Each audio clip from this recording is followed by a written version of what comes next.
The test is in 4 parts, Part 1, Part 2, Part 3, and Part 4. Now look at Part 1. Part 1. You'll hear a young student asking the social organizer of his school for information about organized trips. First, you have some time to look at questions 1 to 4.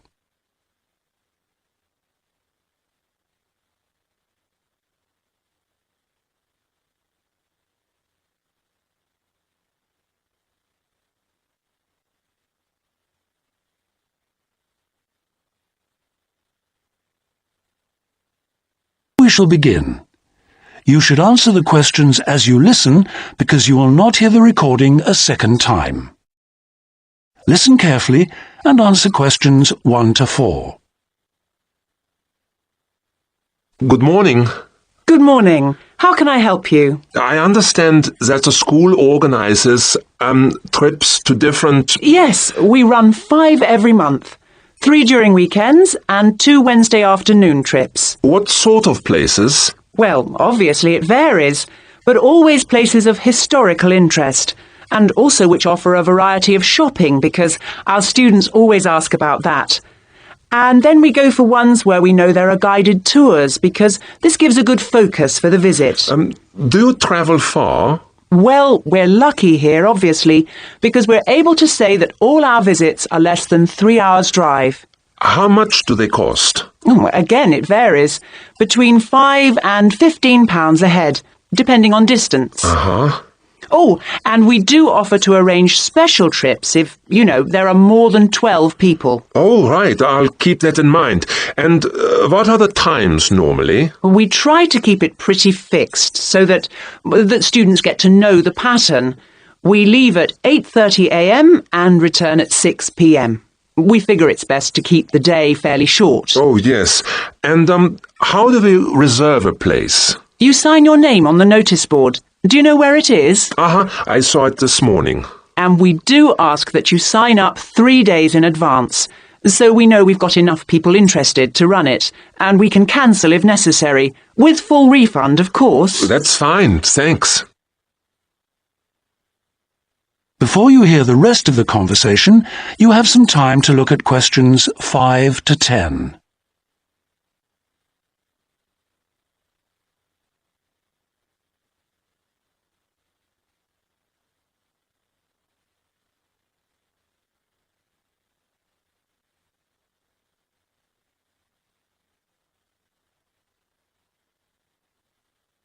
Now listen and answer questions 5 to 10.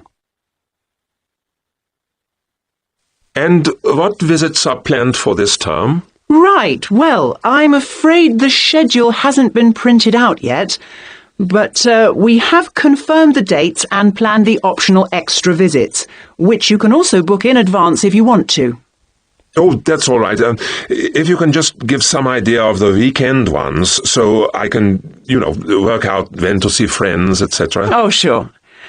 Well, the first one is St. Ives. That's on the 13th of February, and we'll have only 16 places available, because we're going by minibus. And that's a day in town with the optional extra of visiting the Hepworth Museum. All right, yeah, that sounds good. Then there's a London trip on the 16th of February, and we'll be taking a medium-sized coach, so there'll be 45 places on that. And let's see, the optional extra is the Tower of London. Oh, I've already been there. After that, there's Bristol on the 3rd of March. Where?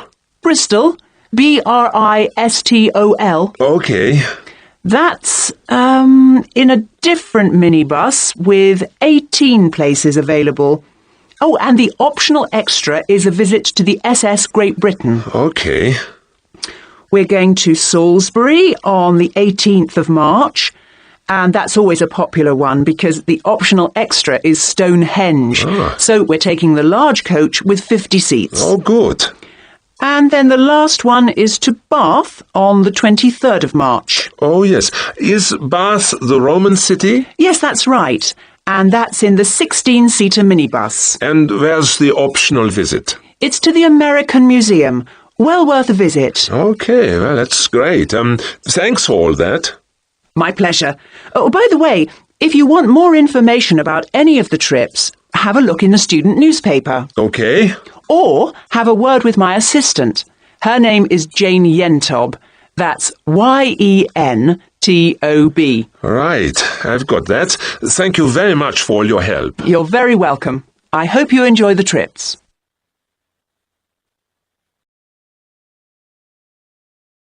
That is the end of part 1. You now have half a minute to check your answers.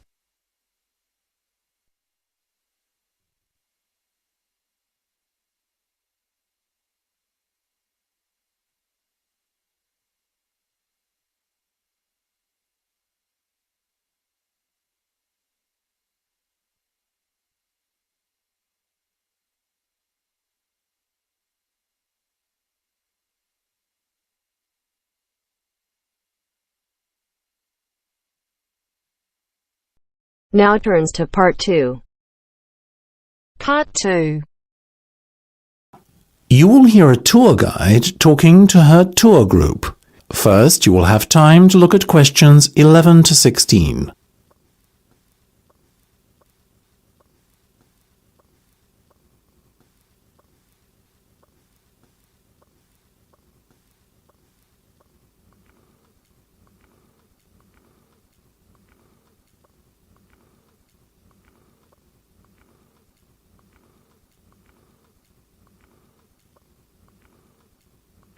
Now listen carefully and answer questions 11 to 16.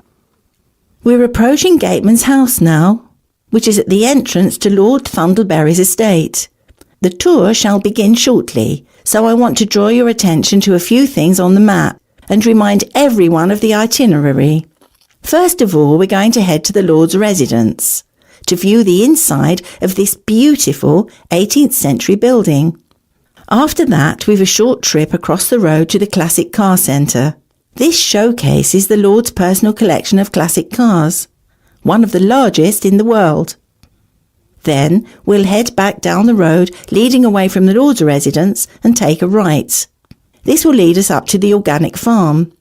Here, you'll learn how to grow your own organic vegetables and taste some of the fresh food that is made by the estate's excellent on-site chefs. From the organic farm, we'll head to the other side of the main road. You are likely to catch sight of many deer grazing on this part of the estate. On the right-hand side of the road, there's the wine museum that's close to the vineyard you see on the map there. After that, we'll head back to Gatesman's house for afternoon tea.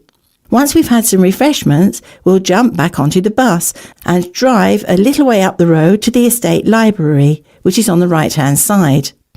The library has a huge collection of books, so you are sure to find something of interest there.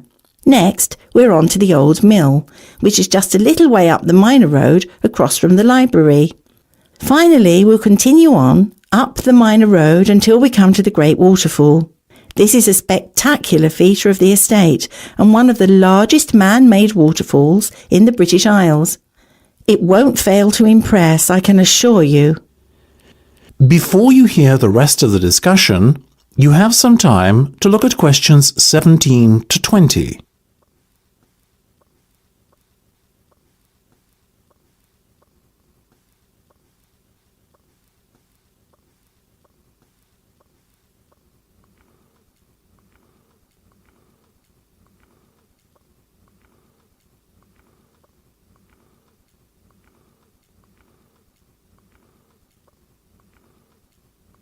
Now listen and answer questions 17 to 20.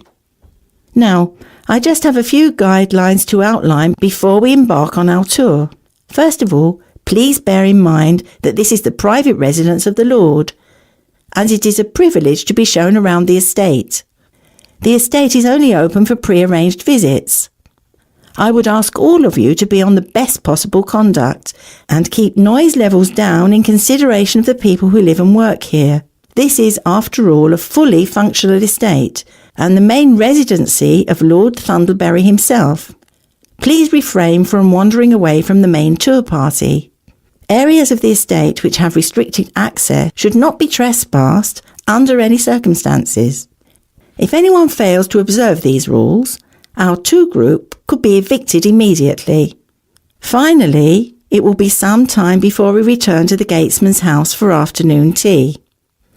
So I suggest we set aside a half hour or so to enjoy the packed lunch that the tour organiser provided in the Rose Gardens outside the Lawser residence at around midday.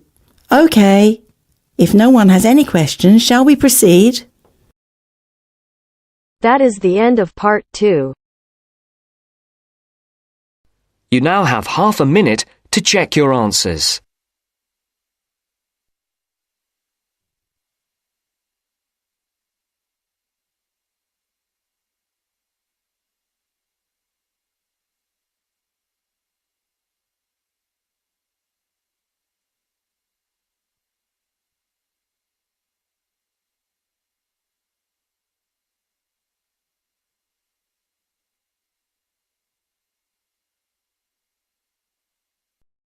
Now turns to part 3. Part 3. You will hear a museum director talking to several student interns, explaining their internship duties at the museum. First, you have some time to look at questions 21 to 25.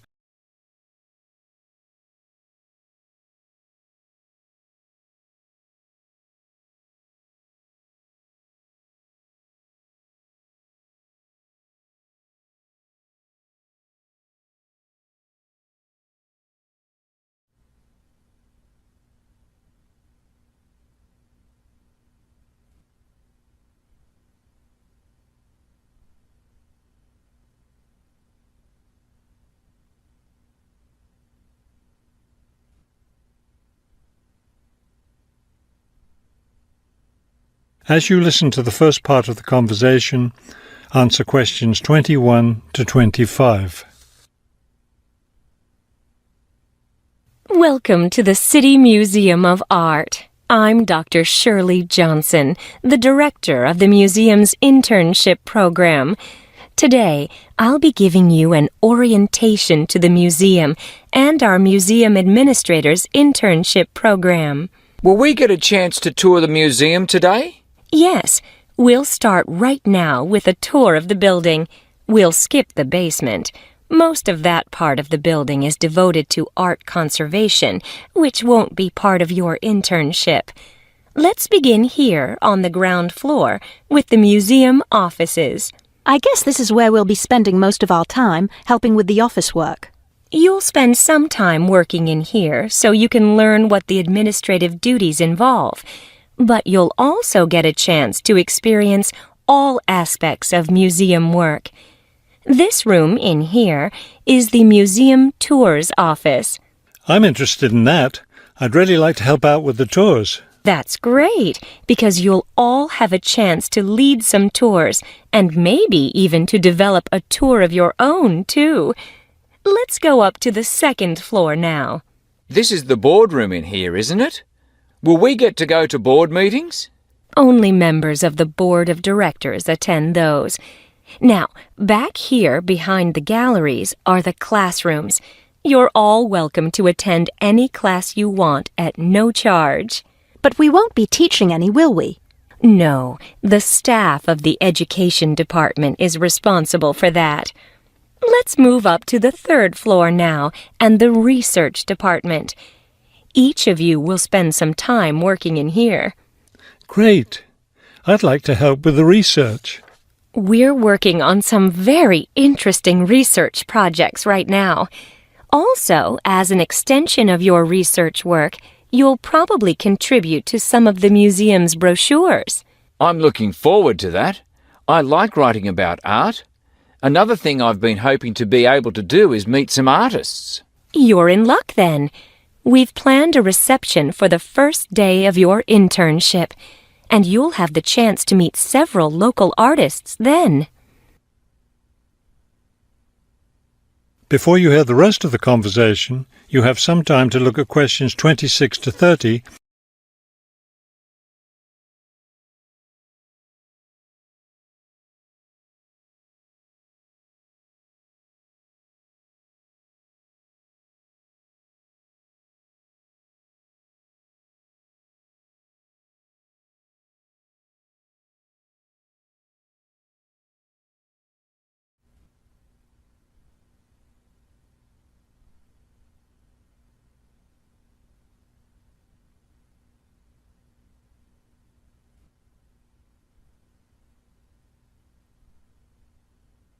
Now listen and answer questions 26 to 30. Could you give us a little background of the museum? I mean, when it was built and some information about the collections and things like that? Of course. The main part of the museum was built in 1895 with a combination of public and private funds. The new wing was built 60 years later with a donation from the Rhinebeck family. That part of the museum was built for the modern art collection, wasn't it? Yes, it was. In the main part of the museum, we have a gallery devoted to works by local artists, our sculpture collection, and a small collection of classical European art. You mentioned classes earlier. What kinds of classes does the museum offer? In our adult education program, we offer a series of art history classes, and for children, we have a program of arts and crafts workshops. You can get a brochure from the office that will give you more information. I saw a lot of chairs set up in the main hall. What are those for? Those are there for tonight's musical performance. We offer a weekly concert series during the fall and winter, and of course, all of you are welcome to attend. Now, if there are no more questions, let's step into my office and I'll show you your schedules.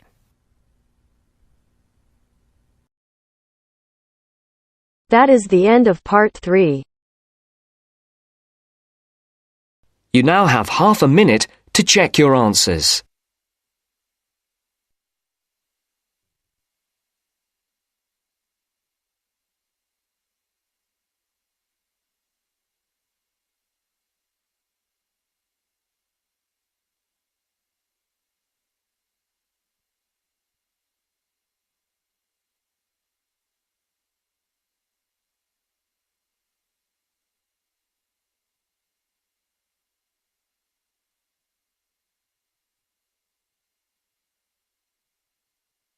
Now turns to part 4.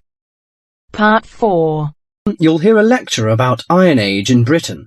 First, you have some time to look at questions 31 to 40.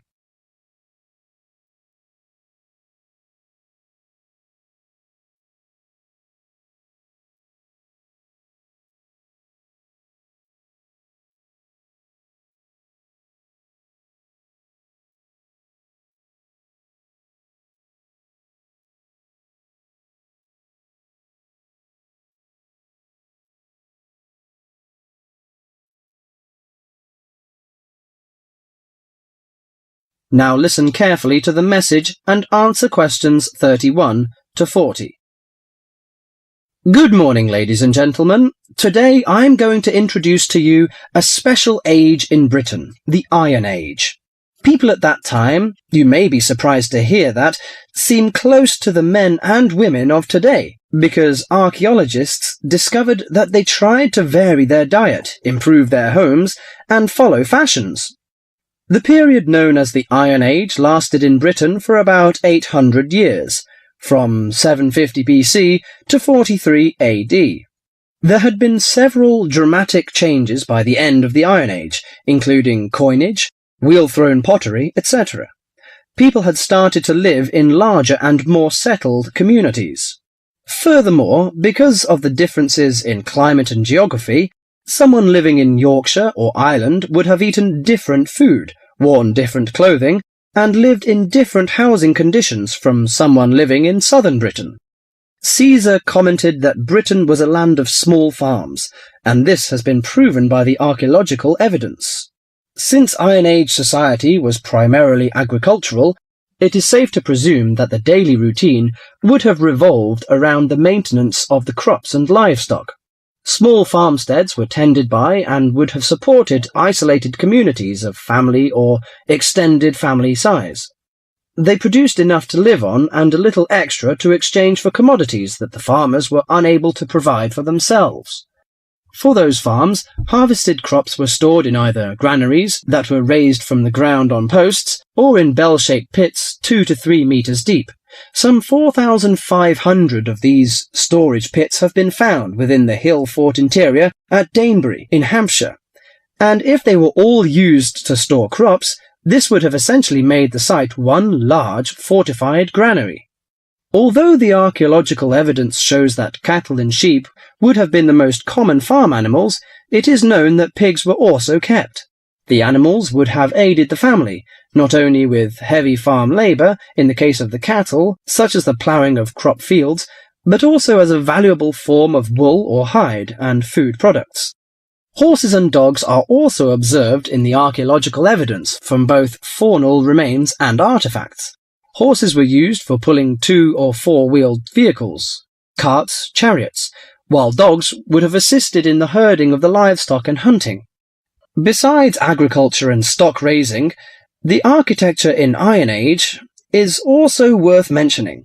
A very well-preserved settlement has been discovered at the site of Chislester in Cornwall. It was made up of individual houses of stone, with garden plots. In Wessex, the typical building on a settlement would have been the large round house. All of the domestic life would have occurred within this. The main frame of the roundhouse would have been made of upright timbers, which were interwoven with coppiced wood, usually hazel, oak, ash, or pollarded willow, to make wattle walls. This was then covered with a daub made of clay, soil, straw, and animal manure that would weatherproof the house. The roof was constructed from large timbers and densely thatched. The main focus of the interior of the house was the central open hearth fire. This was the heart of the house to provide cooked food, warmth, and light. Because its importance within the domestic sphere, the fire would have been maintained 24 hours a day. Beside the fire may have stood a pair of fire dogs, such as those found at Baldock in Herefordshire, or suspended above it a bronze cauldron held up by a tripod and attached with an adjustable chain. The ordinary basic cooking pots would have been made by hand, from the local clay, and came in varying rounded shapes, occasionally with simple incised decorations. As for eating, bread would have been an important part of any meal, and was made from wheat and barley. The dough would have then been baked in a simple clay-domed oven, of which evidence has been found in Iron Age houses. The barley and rye could also have been made into a kind of porridge. In addition to this, the grain was also fermented to make beer, and the surface foam that formed was scraped off and used in the bread-making process. The interior of the house was an ideal place for the drying and preservation of food. Smoke and heat from the constant fire would have smoked meat and fish, and would have dried herbs and other plants perfectly. Salt was another means of preserving meat for the cold winter months, but this was a commodity that could not be made at a typical settlement. Well, you can see that Iron Age people lived a decent life, didn't they? I'm going to introduce their culture and leisure time next time. Thank you.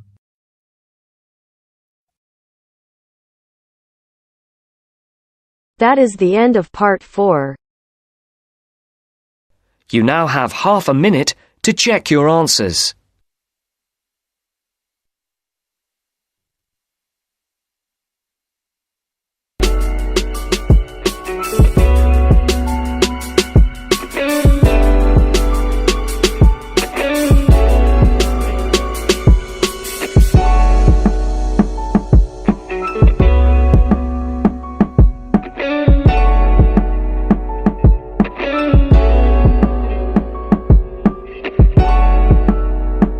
That is the end of the test.